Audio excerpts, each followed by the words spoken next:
Pernah nggak sih kamu ngerasa Suzuki itu kayak mantan yang tiba-tiba hilang tanpa kabar?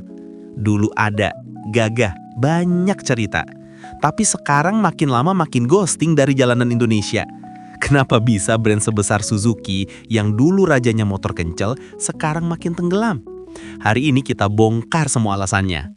Nah, sebelum kita mulai lebih dalam, tolong banget nih guys, klik tombol subscribe dulu.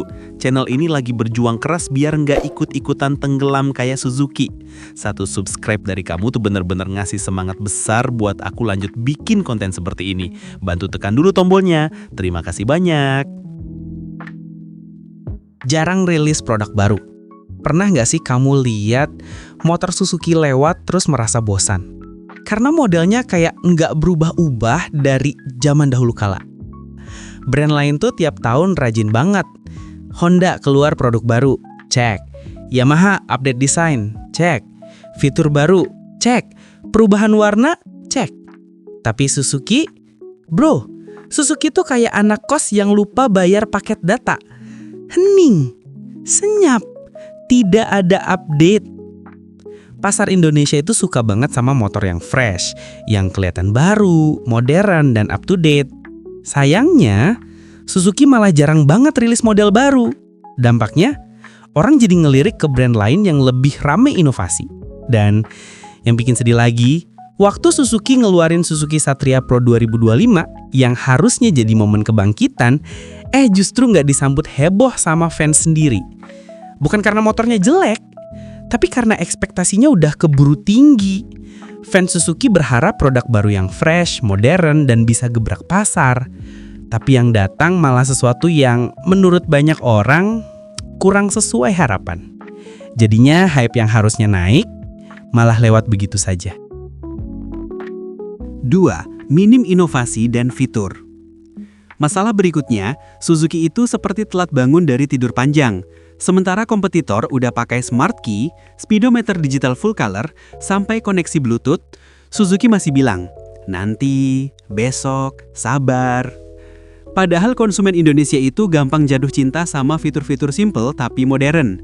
Sayangnya, inovasi Suzuki datangnya jarang, bahkan kadang kalah cepat dari tren yang sudah lewat. Akhirnya, produk mereka terasa kurang wow di mata pengguna baru. 3. Jaringan dealer dan bengkel menyusut. Ini dia masalah yang bikin calon pembeli langsung mikir 2 kali. Dealer Suzuki makin kesini makin banyak yang tutup, bengkel resmi juga makin jarang kelihatan. Akhirnya muncul kekhawatiran klasik. Nanti kalau beli Suzuki, servisnya di mana?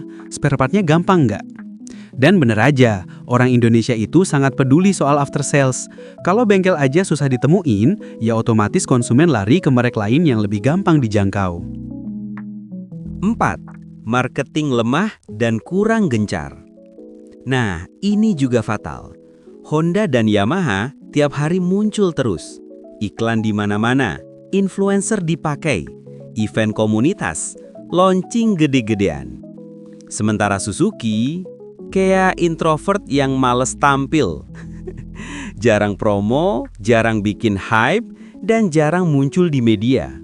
Padahal di era sekarang bukan cuma produk yang penting, tapi seberapa sering kamu muncul di layar orang. Karena kurang gencar marketing, akhirnya nama Suzuki makin tenggelam di tengah kebisingan kompetitor. 5. Harga kurang kompetitif. Masalah berikutnya, harga motor Suzuki seringkali nggak terlalu jauh beda dari Honda atau Yamaha. Tapi value yang dirasa konsumen itu beda. Logikanya begini, kalau beda harga tipis, mending ambil Honda atau Yamaha. Dealer banyak, fitur lengkap, mudah dijual lagi. Karena jaringan after sale Suzuki lebih kecil, konsumen merasa value-nya kurang kuat. Akhirnya, walaupun harganya nggak jelek, tetap kalah bersaing. 6. Tidak kuat di segmen mass market. Ini dia penyebab besar lainnya. Pasar motor Indonesia itu dikuasai Matic 110-125 cc, motor harian, motor keluarga, pokoknya motor yang laku jutaan unit. Tapi Suzuki, mereka justru kuatnya di segmen kecil dan niche seperti GSX Series. Sementara segmen roti dan nasi yang paling laris justru kurang mereka garap. Honda dan Yamaha jualan di tempat paling ramai. Suzuki malah buka lapak di gang yang sepi. Hasilnya, ya jelas penjualan susah ngejar kompetitor. 7. Komunitas kurang aktif dan tidak terlihat. Terakhir, hype suatu brand itu banyak dipengaruhi oleh komunitas. Honda dan Yamaha punya komunitas yang ramai, touring bareng, gathering, event, bahkan konten viral.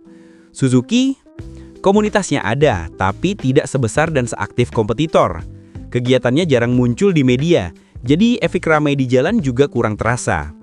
Padahal, komunitas itu seperti mesin promosi gratis. Kalau komunitasnya sepi, otomatis brand juga makin tenggelam di mata publik. Jadi, begitulah alasan kenapa Suzuki makin tenggelam di Indonesia. Kurang produk baru, minim inovasi, marketing lemah, jaringan dealer berkurang, dan tidak fokus pada segmen mass market. Padahal motornya sebenarnya bagus, tinggal kurang strategi saja. Kalau kamu punya pengalaman pakai Suzuki atau punya pendapat lain, tulis di kolom komentar. Dan, kalau suka konten otomotif seperti ini, jangan lupa like, subscribe, dan share.